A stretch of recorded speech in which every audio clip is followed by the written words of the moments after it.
Hello and welcome back to the university world. University world में आपका स्वागत है दोस्तों। आपकी स्क्रीन के ऊपर दिख रहा होगा कि ये एमएड कोर्सेज के जो है वो सारी चीज यहाँ पर मैं बताऊंगा, जैसे सीट्स है, आपके सिलेबस है, फीस है, उसके अलावा एमएड कोर्स में कहाँ कहाँ से होता है, वो सारी चीजें एक एक करके डिटेल्स जो आपकी है वो सारा इस वीडियो में मैं आपको बात करूंगा।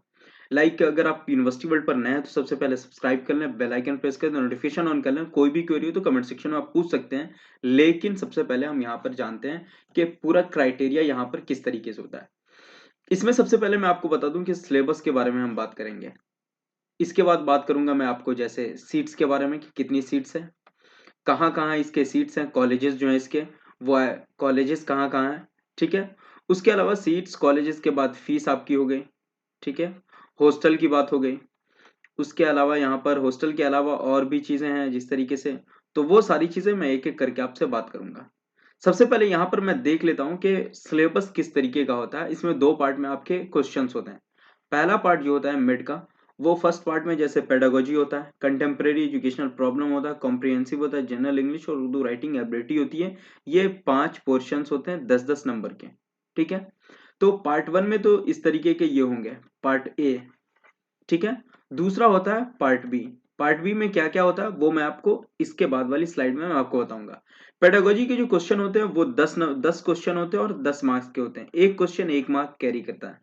दूसरा है कंटेम्प्रेरी एजुकेशनल प्रॉब्लम्स, उसके जो नंबर ऑफ क्वेश्चन है वो 10 है, मार्क्स इसका 10 है। तीसरा है कॉम्प्रिहेंसिव। कॉम्प्रिहेंसिव में आपका जो क्वेश्चन होता है, ये कॉम्प्रिहेंसिव का क्वेश्चन लाइक आपको एक पैराग्राफ दे दिया जाता है, ठीक है। पैराग्राफ जब आपको दे दिया जाएगा तो उसके अंदर जो क्वेश्चंस होते हैं वो 5 से 7 या 10 क्वेश्चंस होते हैं। वो 10 क्वेश्चन जो है उसी बेस्ड पर होते हैं, उस कॉम्प्रिहेंसिव के बेस पर। तो 10 क्वेश्चंस होते हैं, 10 मार्क्स के होते हैं कॉम्प्रिहेंसिव। जनरल इंग्लिश जो होता है वो 10 होता है। नॉर्मल इंग्लिश रहती है, बेसिक्स इंग्लिश रहती है, या फिर थोड़ा बहुत अगर कहे तो इंटरमीडिएट लेवल पे रहती है, नॉट ज्यादा इंटरमीडिएट। कहते हो इंटरमीडिएट, हाँ इंटरमीडिएट थोड़ा बहुत कह सकते हैं, लेकिन बेसिक ही ज्यादातर रहती है। यहाँ की इंग्लिश जितनी भी होती है जनरल इंग्लिश, वो बेसिक लगभग लगभग रहती ही है, ठीक है। ये भी 10 के होते हैं, तो 10 इसको कहते हैं, 10 मार्क्स के रहेंगे। उर्दू राइटिंग एबिलिटी, ये भी 10 मार्क्स के होते हैं, और ये भी 10 क्वेश्चंस होते हैं, 10 मार्क्स के होते हैं। तो ये टोटल हो गया आपको 50 मार्क्स के 50 क्वेश्चंस, ठीक है। इतना तो आप समझ गए होंगे। ये पार्ट ए की बात है, 50 मार्क्स की बात है। टोटल मैंने आपको कंप्लीट बता दिया। पेडागोजी मतलब कि ये जो तालीमी तदरीस होती है, आप जो मतलब पढ़ाएंगे बच्चे को, पेडागोजी पेडागोजी है। ये इसको पेडागोगी भी कोई पढ़ते हैं, कोई पेडागोजी पढ़ते हैं, तो अलग अलग जिसके जो अपने प्रोनाउंसिएशन होते हैं उस तरीके से ये पढ़ लेते हैं। तो इसमें जो पूछा जाता है ये बहुत ईजी होता है कि आप किसी बच्चों को किस तरीके से पढ़ा सकते हैं। यहाँ पर किस तरह से आप कौन सी टेक्टिक्स से पढ़ा सकते हैं, आपके पेडागोजी क्या होगी किसी भी क्वेश्चंस पे, या फिर कोई चैप्टर है तो उस लेवल के क्वेश्चंस होते हैं पेडागोजी में। कंटेम्प्रेरी एजुकेशन प्रॉब्लम, अभी जो एजुकेशनल प्रॉब्लम्स है सामने जिस तरीके से आ रही है, लाइक जैसे अगर आप देखेंगे तो पहले एमएड के तौर पे आप बैचलर करेंगे, बीएड करेंगे तो एमएड में एडमिशन लेंगे। लेकिन अब क्या है, डीएलएड विथ ग्रेजुएशन है तो भी आप एमएड कर सकते हैं। तो ये इस तरीके के चेंजेस आते रहते हैं और इसमें जो प्रॉब्लम्स आती रहती है, पहले क्या था कि 5, पहले मतलब अभी जो सिस्टम है 5+3+3+4 का सिस्टम है आपके एजुकेशन सिस्टम का। पहले क्या था, 10+2 के लिए, ग्रेजुएशन के लिए तो उस तरीके का अलग बना हुआ था। कंप्रिहेंसिव मैंने बता दिया, उर्दू एबिलिटी नॉर्मल उर्दू के क्वेश्चंस होते हैं, ठीक है। उसके अलावा पार्ट बी में जैसे ही हम आते हैं तो यहाँ पर भी आपको कुछ चेंजेस देखने को मिलेंगे जो आप देख करके बहुत परेशान होंगे, लेकिन पार्ट बी भी बहुत इजी है। ये भी 50 क्वेश्चंस हैं, 50 मार्क्स के हैं। तो ये भी बहुत इजी तरीके से मैं आपको बता दे रहा हूँ। जैसे होता है philosophical and sociological foundation of education, इसके जो होते हैं नंबर ऑफ क्वेश्चंस 10 होते हैं, मार्क्स जो है इसके 10 होंगे। Psychological foundation of school, school की जो साइकोलॉजिकल फाउंडेशन होती है, आपके लेडर्स किस तरीके से बने होंगे, सीढ़ी मतलब आपकी जो होगी, स्टेप्स जो बने होते हैं वो किस तरीके के होंगे, क्लासरूम किस तरीके का होगा, ठीक है। क्या तो उसमें क्या तो टीबल सिस्टम कैसा होगा, आपका टैप है कि नहीं है, वहाँ वहाँ की लेबोरेटरी है कि नहीं, लैब है कि नहीं। जो साइकोलॉजिकल फाउंडेशन है, अगर कोई क्या तो हैंडीकैप्ड बच्चे हैं, उनके लिए लिफ्ट है कि नहीं, या उनके लिए जो अगर सीढ़ी बनी हुई है तो वो मतलब फ्लैट है कि नहीं, वो जो रहता है रोलिंग रेलिंग टाइप का, तो वो है कि नहीं। वो सारी चीजें एक साइकोलॉजिकल फाउंडेशन ऑफ स्कूल के तहत आती है, जिसके 10 क्वेश्चन होंगे, 10 मार्क्स होंगे, तो वो अलग तरीके का होगा। इंफॉर्मेशन एंड कम्युनिकेशन टेक्नोलॉजी, ये सारे आईसीटी से जुड़े हुए हैं। तो आईसीटी से जो भी टेक्नोलॉजिकल नॉलेज होगी, टेक्नोलॉजिकल जो भी एजुकेशन प्रोस्पेक्टस में यूज होंगे, उन सारी चीजों के जो क्वेश्चंस होते हैं वो नंबर ऑफ क्वेश्चंस 10 होते हैं और मार्क्स जो होंगे उसके 10 होंगे। फिर आता है स्कूल मैनेजमेंट, इसको किस तरीके से, कितने टीचर होने चाहिए, रेशियो ऑफ टीचर्स के कितने होने चाहिए, इस टाइप के जो क्वेश्चंस होते हैं वो स्कूल मैनेजमेंट के अंदर आते हैं। क्या स्कूल में डायरेक्टर होना चाहिए, प्रिंसिपल होना चाहिए, हेडमास्टर होना चाहिए, और उसके अलावा कहे तो कितने कमरे रूम्स होने चाहिए, उनको किस तरीके से कहे तो फुलफिल करना है, कहीं पे प्रॉब्लम आ रही है तो उस प्रॉब्लम का सोल्यूशन कौन निकालेगा, वो सारी चीजें एक मैनेजमेंट के तहत आती है, और जिसके नंबर ऑफ क्वेश्चन जो होते हैं वो 10 होते हैं और मार्क्स जो होंगे वो 10 होंगे। तो ये अभी मैंने आपको 40 क्वेश्चन 40 मार्क्स के बताया। और फिर आता है एनवायरमेंटल एजुकेशन।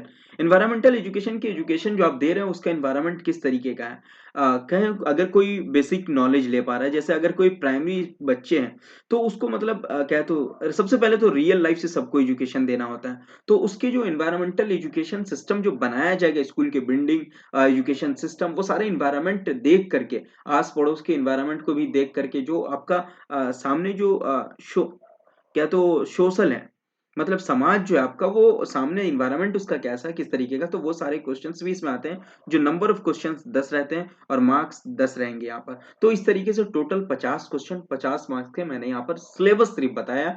इसके बाद जो आपको बताऊंगा वो सारी चीज क्लीन, नीट एंड क्लीन आपके सामने होंगी कि आपको क्या करना है। फिर आता है यहाँ पर कि मैं आपको बता दूं कि 100 नंबर के क्वेश्चंस होते हैं।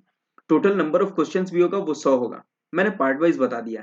टाइप ऑफ क्वेश्चन जो होते हैं वो एमसीक्यूज टाइप होते हैं, मल्टीपल चॉइस क्वेश्चन आपके पास होता है। सभी क्वेश्चन 1 मार्क कैरी करते हैं, ये आपको ध्यान रखना। और निगेटिव मार्किंग, कोई भी निगेटिव मार्किंग नहीं है, इसलिए 100 में आपको 100 बना करके ही आने हैं, बनाकर ही आना है, ठीक है।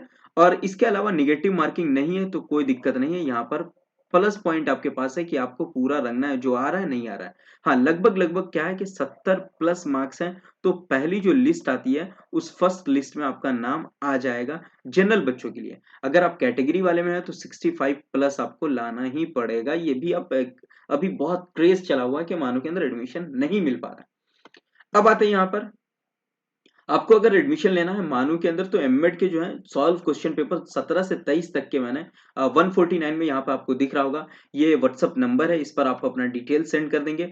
डिटेल्स सेंड करने के बाद, ठीक है, डिटेल सेंड करने के बाद आपको टोटल चीज मिल जाएगा, लाइक मैसेज आ जाएगा नेम का, सारी चीज का, और इस पर जाकर के 149 यहाँ पे दिख रहा है, तो ये आप पे कर देंगे तो आपको पीडीएफ मिल जाएगा विद सॉल्व के साथ। यूनिवर्सिटी वर्ल्ड को सबसे पहले मैं आपको कहूंगा कि फॉलो करते रहें लगातार, आपके एडमिशन प्रोसेस से लेकर के, मतलब अभी से लेकर के एडमिशन प्रोसेस से लेकर के क्लास तक मैं आपको पहुंचा कर रहूंगा, यहाँ बैठे बैठे आपको, इसमें कोई दिक्कत नहीं है। मानू के अंदर one of the one name university world, जो आपको सारी चीजें एक एक करके सोल्यूशन के साथ बताती जाएगी, वहां जाकर के आपको बहुत इजी वे में सब कुछ मिल जाएगा। हाँ, आपको अच्छा लगता है मेरा टेक्टिक्स, मेरे बात करने का तरीका या फिर समझाने का, अगर आपको यूनिवर्सिटी वर्ल्ड बेस्ट लगती है तो आप शेयर करें प्लीज, रिक्वेस्ट है। और मैं रिक्वेस्ट बहुत कम करता हूं लेकिन मैं कर ले रहा हूं यहाँ पर, तो वो सारी चीज आप देख सकते हैं।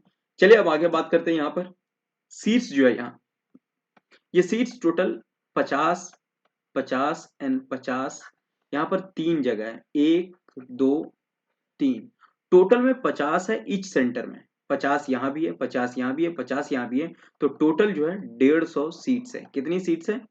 150 सीट्स है आपके पास, और इस 150 सीट में 150 बच्चे का एडमिशन होगा। कहाँ कहाँ होगा? तो एक होता है department of education Hyderabad main campus के अंदर, दूसरा जो होता है वो होता है टीचर एजुकेशन जो है दरभंगा के अंदर, और तीसरा जो होता है वो टीचर एजुकेशन भोपाल के अंदर, जो कॉलेज टीचर ट्रेनिंग जो है वो वहां पर भोपाल के अंदर। ये 3 जगह 50-50 सीटें सभी सेंटर पे, मतलब 150 सीटें हैं। अब इसमें जो है क्राइटेरिया क्या है, एलिजिबिलिटी जो होती है वो क्या है, तो Urdu as a subject language और मीडियम होना चाहिए 10th 12th ग्रेजुएशन में, या फिर इक्विवेलेंट मदरसा बोर्ड से उर्दू मीडियम को इंस्ट्रक्शन अप्रूव्ड हो। आपका 10th में 12th में या ग्रेजुएशन में 50 या 100 मार्क्स के आपके उर्दू कभी भी आप पढ़े हों, या अगर ये नहीं है आपके पास तो आप कोई उर्दू का कोर्स किए हो, ठीक है, लाइक क्या तो डिप्लोमा कोर्स हो, कुछ भी हो, सर्टिफिकेट कोर्स हो, जो भी हो वो लगा सकते हैं। एज अ मैंडेटरी है ये उर्दू होना आपका। नेक्स्ट आता है कैंडिडेट सीकिंग एडमिशन एमएड, तो programme should be obtained at least 50% mark आपका होना चाहिए इक्विवेलेंट प्रोग्राम में बीएड में होना चाहिए, या फिर बीए बीएड, बीएससी बीएड, क्या तो BEd, BSc BEd, BA BEd, या फिर बीएलएड या डीएलएड एंड अंडर ग्रेजुएशन, यानी ग्रेजुएशन आप कर चुके 50% मार्क्स के साथ तो आप कर सकते हैं। अब यहाँ पे मैं आपको बता दे रहा हूँ, सिंपल सी बात, आप समझे कि आप बीएड करे हो या नहीं, तो बीएड नहीं हो तो बीए बीएड आता है, ठीक है, बीए बीएड या फिर बीएससी बीएड, ठीक, या फिर बीकॉम बीएड, तो इस तरीके से है तो आप एडमिट कर सकते हैं, या फिर डीएलएड है, ठीक है, उसके साथ आपका प्लस पॉइंट में ग्रेजुएशन है, ठीक है, तो ग्रेजुएशन के साथ अगर आप डीएलएड हैं तो भी आपका एमएड में हो जाएगा, बीए बीएड है तो भी हो जाएगा, बीएससी बीएड है तो हो जाएगा, नॉर्मल बीएड है ग्रेजुएशन के बाद तो भी आपका एमएड में एडमिशन हो जाएगा। ये 3 क्राइटेरिया इसने बताया। अच्छा, बीएलएड भी, ठीक है, तो वो 4 क्राइटेरिया टोटल आपके हो जाते हैं एडमिशन के, ये चीजें होंगी। अब एज लिमिट क्या है, तो यूजी जो आपका ये कोर्स प्रोग्राम जो है वो पीजी है सॉरी, ये पीजी प्रोग्राम है, तो 35 ईयर्स आपके अपर एज लिमिट है, लिमिट जो है 35 ईयर्स होनी चाहिए, इससे ज्यादा नहीं होनी चाहिए, तो पीजी प्रोग्राम में आपका एडमिशन होगा, मतलब पीजी एमएड की बात यहाँ पर मैं कर रहा हूँ, तो ये 35 ईयर्स ज्यादा से ज्यादा होने चाहिए, ठीक है, उसके बाद नहीं। अब आते हैं यहाँ पर कि आपके S C S T OBC EWS category के अंदर आप आ रहे हैं, तो उसमें जो गवर्नमेंट के प्रोग्राम्स और नॉर्म्स है यूजीसी के, वो सारे एससी को जो यहाँ पर दिया हुआ है 15% रिजर्वेशन दिया हुआ है, एसटी को 7.5%, एनसीएल को जो non creamy layer other backward class के हैं तो 27% है, ईडब्ल्यूएस को 10% है, वुमेन को 33% रिजर्वेशन मिल जाता है, और पीडब्ल्यूडी को 5% रिजर्वेशन मिल जाता है। ये हो गया कि आपको रिजर्वेशन कितना परसेंट मिलता है, उस हिसाब से मैंने बात कर दिया। यहाँ पर जो जनरल है उनका कोई भी क्या है तो यूआर है, जो कोई यूआर है उनका कोई भी यहाँ पर कुछ भी नहीं है। यहाँ पर ईडब्ल्यूएस को 10% मिल जा रहा है, उसके अलावा जो सबसे ज्यादा है वो एनसीएल को नॉन क्रीमी लेयर को है, वुमेन को सबसे ज्यादा 33% है, 15% एससी को, और एसटी को 7.5% है। उसके अलावा यहाँ पर आता है कि हॉरिजेंटल रिलैक्सेशन जो मिलता है, weightage of qualifying mark, concession of registration fees, यहाँ पर देखिए वुमन पीडब्ल्यूडी इन सबको हॉरिजेंटल जो रिजर्वेशन मिलेंगे वो 5% वेटेज क्वालिफिकेशन, रिलैक्सेशन 5 ईयर का रिलैक्सेशन मिलता है, कंसेशन फी भी होती है 200 रुपए जो कंसेशन मिलेंगे वो इंट्रांस बेस पे इन सबको, और 100 रुपया मेरिट बेस पे। ओबीसी और सी एस टी को जो मिलता है वो वर्टिकल 5% वेटेज क्वालिफाइंग एग्जामिनेशन और 5 ईयर्स इसमें रिलैक्सेशन, 3 ईयर्स ओबीसी को मिलते हैं, ये एज में रिलैक्सेशन मिलते हैं, और क्वालिफाइंग एग्जामिनेशन में जो भी है वो भी 5% वेटेज इनका रहता है, ठीक है। ये हो गया आपका कंसेशन का, और रजिस्ट्रेशन फी भी इनकी कंसेशन होती है, जनरल की कुछ भी नहीं होती है। अब इनकी फी की बात कर लूं मैं, तो यहाँ पर देखिएगा बीएड और एमएड दिया हुआ है, दोनों का सेम ही फी होता है, लेकिन यहाँ पर एमएड को मैं लेकर के चलता हूँ, तो टोटल जो होते हैं एडमिशन के 200 होते हैं, ट्यूशन के इतना होते हैं, एग्जाम के, लैब्स के, लाइब्रेरी के, इंटरनेट के, गेम्स के, स्टूडेंट जो एम्पावरमेंट है उनके, स्टूडेंट यूनियन जिसको आप कहते हैं, स्टूडेंट वेलफेयर के, टोटल जो आकर के यहाँ पर होता है, तो टोटल बॉयज के लिए जो होता है वो 5200 हो जाता है, गर्ल्स के लिए 1150 हो जाता है, और पीडब्ल्यूडी के लिए 1150 हो जाता है, मतलब कि स्टार्टिंग के 5200 फीस लगते हैं, प्लस 1600 रुपया और लग जाते हैं, ये हैदराबाद कैंपस के लिए, ये सिर्फ किसके लिए, हैदराबाद कैंपस के लिए, ये इंश्योरेंस फी होता है, क्या होता है, इंश्योरेंस फी होता है यहाँ का, तो वो 1600 लग जाता है यहाँ, लेकिन अगर यहाँ पर सिंपल है तो 5200 रुपया आपकी फीस होती है, टोटल 5000 रहता है, 2000 जो है क्वेश्चन डिपॉजिट वन टाइम में 200 लग जाते हैं, तो ये 5200 हो जाता है, लेकिन जो सेमेस्टर फीस होती है वो अक्सर 5000 ही होती है, ठीक है, ये आपको ध्यान रखना है। इसके अलावा आ जाता है यहाँ पर हॉस्टल फीस जो है, हॉस्टल एकोमोडेशन फीस जो टोटल आपको लगती है उनमें मैं पर्टिकुलरली जो एक एक करके बता रहा हूँ, हॉस्टल एकोमोडेशन आपका 1200 लिया जाता है, हॉस्टल मेंटेनेंस फी 1000 लिए जाते हैं, और गैस चार्जेस 2300 लिए जाते हैं, ये पूरे साल के लिए जाते हैं, तो 4500 आपका तो हो गया हॉस्टल एकोमोडेशन के लिए।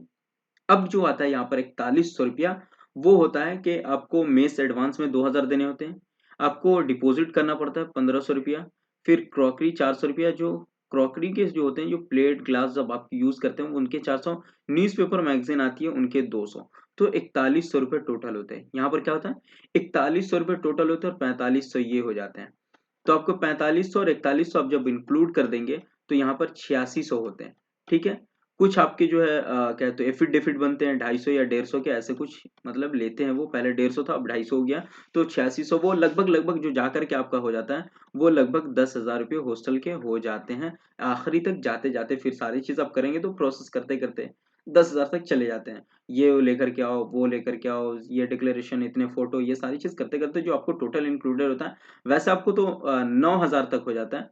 ठीक है ना, 9,000 तक सारी चीजें हो जाती है, लेकिन 1,000 में आपको जीरोक्स कराओ, ये वो इधर उधर लंबा प्रोसेस लग जाता है, तो इसमें हो जाता है लगभग 10,000 में आपको 1 साल के लिए हॉस्टल मिल जाती है। अब हॉस्टल जो मिल जाती है तो हॉस्टल में क्या 1 साल के लिए खाना पीना सब नहीं, ये आपको टोटल फीस के साथ सारी चीज के साथ आपको मिल गई। लेकिन आपकी जो यहाँ पर मैं आपको बता दूं, 2500 से लेकर के 3,000 जो है आपके मेस फी हर महीने जमा होंगे। ठीक है, ये मेस फी हर महीने आपको लगता है, और बाकी जो आपका डिपॉजिट जैसे 1500 एक्स्ट्रा में है तो वो आपके कट जाएंगे आने वाले जो मेस एडवांस में। जो यहाँ पर 3500 रुपये दिख रहे हैं टोटल, तो वो 3500 रुपये आगे जाकर के कट जाते हैं, कुछ कम भी हो जाते हैं।